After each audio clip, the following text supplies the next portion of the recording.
Good morning. हमारी exercise 13.1 चल रही है, जिसमें हम आज क्वेश्चन नंबर 2 करेंगे। और क्वेश्चन नंबर 2 करने से पहले मैंने आपको घन और घनाभ के कुछ सूत्र दिए थे याद करने के लिए। उनको एक बार आप रिपीट कर लो, उनको देख लो कि वो सूत्र क्या है। सबसे पहले हमने घनाभ के देखे थे। घनाभ में संपूर्ण पृष्ठीय क्षेत्रफल, घनाभ का संपूर्ण पृष्ठीय क्षेत्रफल। अब देखो, संपूर्ण पृष्ठीय क्षेत्रफल का मतलब घनाभ में कितने फलक है? 6, यानी 6 फलकों का क्षेत्रफल ज्ञात करते थे। तो क्या था? 2 गुणा कोष्ठक लंबाई गुणा चौड़ाई प्लस चौड़ाई गुणा ऊंचाई प्लस ऊंचाई गुणा लंबाई। जब हमें क्वेश्चन इस प्रकार से दे दे कि एक कमरा है, उसकी 4 दीवार का क्षेत्रफल। अब 4 दीवारों के लिए सिर्फ 4 दीवार दी है, उनका क्षेत्रफल ज्ञात करने के लिए एक सूत्र काम में लेते थे। मैंने लिखवाया था कि 2 कोष्ठक लंबाई प्लस चौड़ाई और गुणा में ऊंचाई। ये था 4 दीवारों के लिए। जब 5 दीवारों के लिए आ जाए तो 2 कोष्ठक लंबाई प्लस चौड़ाई गुणा में ऊंचाई और प्लस लंबाई गुणा में चौड़ाई, ये सूत्र बताया था। उसके बाद मैंने घनाभ का आयतन बताया था। घनाभ का आयतन क्या होता है? लंबाई गुणा चौड़ाई गुणा ऊंचाई। उसके बाद हमने घनाभ के विकीर्ण की लंबाई देखी थी। वो फॉर्मूला था रूट लंबाई की स्क्वायर प्लस चौड़ाई की स्क्वायर और प्लस ऊंचाई की स्क्वायर। उसके बाद हमने पढ़ा था घन, और घन का संपूर्ण पृष्ठीय क्षेत्रफल, यानी घन में कितने फलक होते हैं? 6, और प्रत्येक फलक उसका वर्गाकार होता है। और वर्ग का क्षेत्रफल क्या होता है? भुजा स्क्वायर। कितने फलक होते हैं? 6, तो 6 गुणा में भुजा स्क्वायर। यदि 5 फलक दिए गए तो 5 गुणा भुजा स्क्वायर। यदि 4 फलकों का पूछ रहा तो 4 गुणा भुजा स्क्वायर। उसके बाद हमने घन का आयतन देखा था। घन का आयतन था भुजा की क्यूब, या भुजा गुणा भुजा। उसके बाद हमने घन के विकीर्ण की लंबाई, और वो थी √3 गुणा भुजा। ये देखे थे ना। और कल हमने 1 नंबर क्वेश्चन भी कर लिया था। आज करेंगे क्वेश्चन नंबर 2। और क्वेश्चन नंबर 2 के अंदर हमें सबसे पहले दिया गया कि कमरे की लंबाई और चौड़ाई और ऊंचाई क्रमशः 5, 4 और 3 मीटर है। यानी कमरे की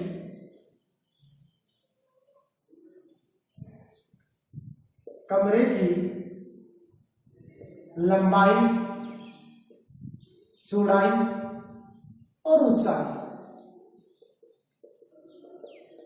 5 मीटर, 4 मीटर और 3 मीटर, यानी 5, 4 और 3 मीटर है। 7.50 यानी 7.5 रुपए प्रति वर्ग मीटर की दर से इस कमरे की दीवारों और छत पर सफेदी कराने का व्यय। यानी किस पे सफेदी करानी है? दीवारों और छत पर। इसका मतलब हमने 4 दीवारों और छत का क्या निकालना है? क्षेत्रफल। अब देखो, सीधी भाषा में तो दिया नहीं कि 5 के लिए, 5 फलकों के लिए हमें खुद को पता होना चाहिए कि 4 दीवार और फर्श ऊपर की छत मिलने के बाद कितने फलक हो जाते हैं? 6। इसका 5, क्योंकि 4 है कि 5। इसका मतलब वो 5 फलकों का क्षेत्रफल पूछ रहा ना कि कितना क्षेत्रफल है, और जितना क्षेत्रफल आए उसको 7.5 से गुणा कर देंगे। यानी कमरे की 4 दीवारों, कमरे की 4 दीवारों तथा छत का संपूर्ण पृष्ठीय क्षेत्रफल क्या होगा? इसका मतलब 4 है कितनी? 5, और 5 के लिए क्या सूत्र होता है? 2 कोष्ठक लंबाई प्लस चौड़ाई गुणा ऊंचाई प्लस लंबाई गुणा चौड़ाई। इसमें मान रख दो 2, 5 गुणा 5 प्लस 4, क्योंकि लंबाई प्लस चौड़ाई और गुणा में ऊंचाई प्लस लंबाई गुणा में चौड़ाई ये 2, ये 5 4 9 गुणा में 3 प्लस 500 का 20, 9 दूनी 18, 18 3 9 3 27 54 एक ही बात है, 54 प्लस 20 यानी कितना है 76। और क्या निकाल रहे हैं संपूर्ण पृष्ठ के क्षेत्रफल, और क्षेत्रफल की इकाई क्या होती है वर्ग मीटर या मीटर स्क्वायर, वर्ग मीटर या मीटर स्क्वायर, मीटर स्क्वायर भी कर सकते हैं, मीटर स्क्वायर भी कर सकते हैं, ठीक है ना, वर्ग मीटर या मीटर स्क्वायर। अब क्या बोल रहा है इसके आगे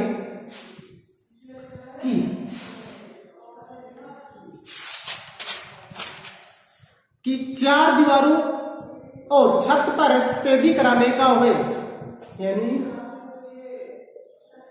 सफेदी कराने का वेग याद करना है, और सफेदी कराने का वेग 1 वर्ग मीटर का खर्चा कितना था 7.50 रुपए यानी 7.5 रुपए।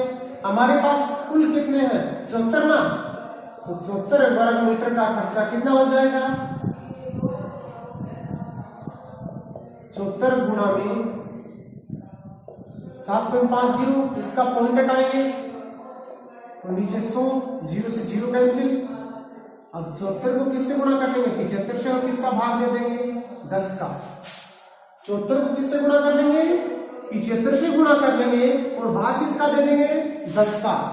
करो 75 को 74 से गुणा कर लो, 500 को 30 की बिंदु सल की 2, 700 को 28 से 28 और 2 30, 7 5 35 को 500 फसल की 3 7 7 49 50 51 52 0 5 3 2 5 5 बटे में 10, 0 से 0 कैंसिल, 5 5 5 रुपए, यानी कितना खर्चा लगेगा 555 रुपए खर्चा लगेगा 4 दीवारों और छत पर सफेदी कराने का खर्चा। इससे अगला क्वेश्चन है क्वेश्चन नंबर 3, और क्वेश्चन नंबर 3 में दिया गया है कि किसी आयताकार होल, यानी एक कमरा है होल है वो कैसा है आयताकार, कि किसी आयताकार होल के फर्श, जो फर्श है वो कैसा है आयताकार, होल नहीं है, होल तो कैसा हो गया तो घनाभ के आकार का होगा या घन के आकार का होगा, इसका फर्श दिया गया है, और फर्श कैसा है आयत के प्रकार का है, और फर्श का परिमाप 250 मीटर है।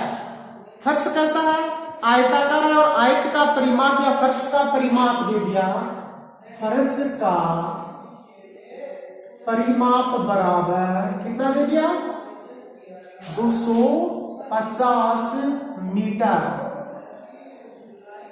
उसके आगे बोल रहा है यदि 10 रुपए प्रति वर्ग मीटर की दर से 4 दीवारों पर पेंट कराने की लागत 15,000 रुपए है, तो इस होल की ऊंचाई ज्ञात कीजिए। यानी क्या बोल रहा है कि इस होल की हमें क्या ज्ञात करनी है ऊंचाई, यानी 4 दीवारों पर 10 रुपए प्रति वर्ग मीटर की दर से 4 दीवारों पर पेंट कराने का वे 15,000 रुपए है, यानी कुल वे कितना हुआ, कुल वे हुआ 15,000 रुपए, और दर क्या दी गई है दर बराबर, यानी प्रति वर्ग मीटर का वे कितना है 10 रुपए, यानी 1 वर्ग मीटर का वे कितना है 10 रुपए, कुल वे कितना हुआ 15,000। तो हम यहां से क्या निकालेंगे, हम यहां से निकालेंगे कि कुल जितनी दीवार थी ना हमारी। अब यहां से देखो क्वेश्चन को आप समझने की कोशिश करो कि यदि हमें कुल वे नहीं देता और यहां पे हमारा आ जाता कि 4 दीवारों का क्षेत्रफल, ये मान लो 4 दीवारों का क्षेत्रफल आ गया कितना 180। और खर्चा पूछ लिया कि प्रति वर्ग मीटर का, अब क्षेत्रफल और क्षेत्रफल वर्ग मीटर में आएगा। हमारे पास 180 वर्ग मीटर है कुल किसका, 4 दीवारों का क्षेत्र, यानी 4 दीवारों का क्षेत्रफल हमारे पास कुल कितना है, 180 वर्ग मीटर। तो प्रति वर्ग मीटर की दर से कुल हुए, तो 180 को हम किससे गुणा कर लेंगे, 10 से। 180 को हम किससे गुणा करते, 10 से, और हमारे पास कितना आ जाता, कितना आ जाता, 1800 आ जाता। अब हमारे पास कुल क्षेत्रफल नहीं दिया गया है, उसका प्रति वर्ग मीटर दे दिया और उसका कुल व्यय दे दिया, ये तो दिया है। यानी हमारे पास कुल व्यय दे दिया और प्रति वर्ग मीटर का व्यय दे दिया। तो हमें निकालना क्या है कि 4 दीवारों का क्षेत्रफल, और 4 दीवारों का क्षेत्रफल निकालेंगे तो 4 दीवारों का क्षेत्रफल बराबर 4 दीवारों का क्षेत्रफल क्या होगा, कुल व्यय बटे में प्रति वर्ग मीटर का व्यय। कुल व्यय कितना है, 15,000, प्रति का कितना 10, यानी कितना गया 1500 वर्ग मीटर। 4 दीवारों का क्षेत्रफल, 4 दीवारों का क्षेत्रफल कितना है, 1500 वर्ग मीटर। कितना गया, 1500 वर्ग मीटर। और 4 दीवारों का क्षेत्रफल क्या होता है, 2 गुणा लंबाई प्लस चौड़ाई गुणा ऊंचाई। हमारे पास कितना है, 1500 वर्ग मीटर। और प्रश्न के अकॉर्डिंग हमें फर्श का परिमाप, और फर्श कैसा है, ऊपरी ऊपर हमने सबसे पहले लिखा था देखो फर्श का परिमाप, और फर्श कैसा है, आयताकार। और आयत का परिमाप क्या होता है, क्योंकि फर्श का परिमाप 250 है ना, फर्श का परिमाप कितना है 250। इसका मतलब फर्श हमारा कैसा है, दिया गया है कि आयताकार, और आयत का परिमाप क्या होता है, प्रश्नानुसार। देखो प्रश्नानुसार 2 गुणा लंबाई प्लस चौड़ाई, क्योंकि आयत का परिमाप क्या होता है, 2 गुणा लंबाई प्लस चौड़ाई बराबर कितना दिया गया है हमें 250, क्योंकि प्रश्नानुसार हमें दिया गया है। ऊपर देखो फर्श का परिमाप कितना है 250, तो प्रश्नानुसार 2 गुणा कोष्ठक लंबाई प्लस चौड़ाई बराबर कितना दिया गया है 250। तो 2 गुणा कोष्ठक लंबाई प्लस चौड़ाई का मान 250 रख देंगे, और यहां से हम किसका मान निकालेंगे, ऊंचाई का। तो 250 गुणा ऊंचाई बराबर 1500। यहां से ऊंचाई का मान निकालना है, यानी इस होल की ऊंचाई कितनी है, ऊंचाई बराबर 1500, ये 250 बट्टे में आ जाएगा, 0 से 0 और 25 छक्की 150, ऊंचाई बराबर 6। ऊपर वाला मीटर में था ना, 6 मीटर। यानी हमें क्या ज्ञात करनी थी, इसकी ऊंचाई, और ऊंचाई कितनी आ गई 6 मीटर। इससे अगला क्वेश्चन है क्वेश्चन नंबर 4, और क्वेश्चन नंबर 4 दिया गया है कि किसी डब्बे में भरा हुआ पेंट 9.375 मीटर स्क्वायर के क्षेत्रफल पर पेंट करने के लिए पर्याप्त है। यानी एक डब्बा है, उसके अंदर पेंट भरा हुआ है, वो पेंट का क्या भरा हुआ है, यानी कलर का भरा हुआ है, और वो कलर 9.375 मीटर स्क्वायर के क्षेत्रफल पर पेंट करने के लिए पर्याप्त है। यानी वो अधिकतम कितना आ सकता है 9.375, यानी वो क्षेत्रफल कितना दे दिया, उस डब्बे द्वारा फैलाव का क्षेत्रफल, यानी वो डब्बा कितनी दूर में आ सकता है वो दे दिया। उसके आगे दिया गया कि इस डब्बे के पेंट से 22.5 सेंटीमीटर गुना 10 सेंटीमीटर गुणा 7.5 सेंटीमीटर विमाओं वाली कितनी ईंटों पर पेंट किया जा सकता है। यानी सबसे पहले तो हमें, यानी जो डब्बा दिया गया है और उस डब्बे द्वारा फैलाव का क्षेत्रफल वो कितनी दूर में आ सकता है। यानी डिब्बे में पेंट फैलाव का क्षेत्रफल यानी वो पेंट कितनी दूर में आ सकता है। वो डब्बा है, उस डब्बे में पेंट फैलाव का क्षेत्रफल वो अधिकतम कितना आ सकता है, वो आ सकता है 9.375 मीटर स्क्वायर, 9.375 मीटर स्क्वायर। और इसके नीचे दिया गया है कि इस डिब्बे के अंदर 22.5 सेंटीमीटर गुणा 10 सेंटीमीटर और 7 पॉइंट, यानी बाकी वो सेमी में दिया गया है। तो कितनी ईंटों पर पेंट किया जा सकता है। अब हमें ईंट की क्या क्या दी गई है, लंबाई विमाई दी गई है और चौड़ाई और क्या दी गई है, ऊंचाई अलग अलग दी गई है। लंबाई तो कितनी है 22.5 सेंटीमीटर, चौड़ाई कितनी है 10 सेंटीमीटर और ऊंचाई कितनी है 7.5 सेंटीमीटर। विमाओं वाली कितनी ईंटों पर पेंट किया जा सकता है। यानी यहां हमें डब्बे का तो पता है कि डब्बा कितनी दूर में आ सकता है, वो पता है। अब यहां से हम एक ईंट का संपूर्ण पृष्ठीय क्षेत्रफल ज्ञात कर लेंगे। कितनी ईंटों पर पेंट किया जा सकता है। एक डब्बा है, हमारे पास ईंटें हैं, एक ईंट को उठाएंगे, उसको चारों ओर से कलर करेंगे, रख देंगे। इसी प्रकार कितनी ईंटों पर इस डब्बे से कलर कर सकते हैं, ये पूछ रहा है।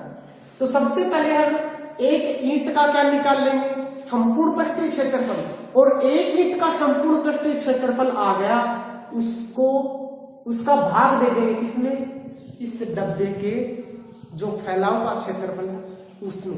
ये मानो यानी एक डब्बा है, समझो, देखो एक डब्बा है, बड़ा डब्बा है, उस बड़े डब्बे के अंदर कुल 100 बिस्किट है। कुल कितने हैं 100 बिस्किट है। 100 बिस्किट के डब्बे, यानी डब्बे आते हैं, यानी पूड़े बोलते हो क्या आप, ये मानो 100 पूड़े हैं इसके अंदर, 5-5 रुपए वाले। तो आपको एक छोटा डब्बा दिया गया है और उस डब्बे के अंदर 10 बिस्किट के डब्बे आ सकते हैं, छोटे छोटे पॉकेट आ सकते हैं। तो कितने पॉकेट भरे जा सकते हैं उस बड़े डब्बे में से, यानी बड़े डब्बे में कितने थे 100 और एक छोटे में कितने आएंगे 10, और 100 में हम 10 का भाग दे देंगे, हमें पता चल जाएगा। उसी प्रकार हमारे पास उस कलर का पता है कितनी दूर में फैलाव कर सकता है, वो 9.375 मीटर स्क्वायर में कर सकता है। और यहां से हम एक ईंट का क्या निकाल लेंगे, संपूर्ण पृष्ठीय क्षेत्रफल निकाल लेंगे, और एक ईंट का संपूर्ण पृष्ठीय क्षेत्रफल आएगा और उसका भाग दे देंगे इसके अंदर। तो एक ईंट का संपूर्ण पृष्ठीय क्षेत्रफल, और ईंट कैसी है, गुलाब के आकार की होती है ना, लंबाई गुणा चौड़ाई प्लस चौड़ाई गुणा ऊंचाई प्लस ऊंचाई गुणा में लंबाई। 22.5 का पॉइंट हटाएंगे तो नीचे 10 और 10 से 10 कैंसिल, प्लस 7.5 का पॉइंट हटाएंगे तो नीचे 10, 10 से 10 कैंसिल, प्लस इसको करना पड़ेगा 7.5 गुणा 22.5, पॉइंट हटाएंगे तो नीचे 10, पॉइंट हटाएंगे तो नीचे 10। 225 को 75 से करना, 25 को 500 सल्फी 2, 5 में 10 से तो 12 को 2 सल्फी 1, 5 में 10 रेट 11, 7 को 35 को 500 को सल्फी 3, 7 में 14 15 16 17 को 7 सल्फी 1, 7 में 14 रेट 15, 5 7 8 6 1 और 2 संख्या पहले यानी 168.75। 168.75। इन सभी को क्या कर देंगे, जोड़ देंगे ना, इन सभी को जोड़ दो, 225, 75 और 168.75, ये 5 से 7, 5 8 13 5 18, असल की 1 1 2 3 7 10 1 16 असल की 1 1 2 3 1 4, यानी 2 गुणा 468.75। अब गुणा करो 468.75 को 2 से, 5 में 10 की बिंदु असल की 1, 7 में 14 15 5 असल की 1 पॉइंट का पॉइंट, 8 में 16 17 को 7 असल की 1, 6 में 12 13 होती असल की 1, 4 में 8 9, 937.50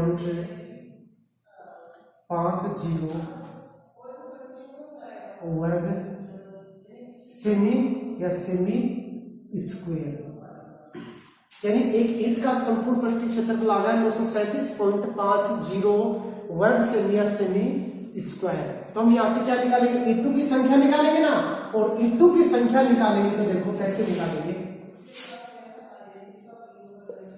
ईंटों की संख्या बराबर, ईंटों की संख्या बराबर फैलाव का क्षेत्रफल, यानी कितनी दूर में आ सकता है, बटे एक ईंट का क्षेत्रफल।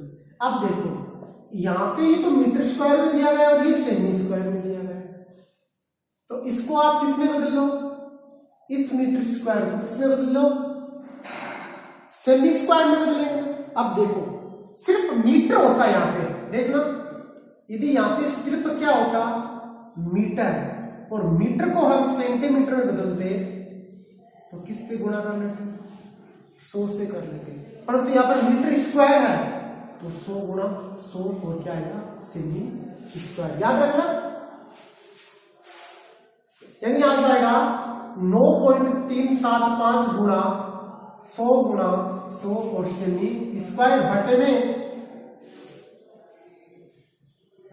37.50, ये भी क्या है, सेमी स्क्वायर। अब इसको सोल्व कर लो, अब इसको सोल्व कर लो, देखो इसका पॉइंट हटाएंगे, 1 और 2 3,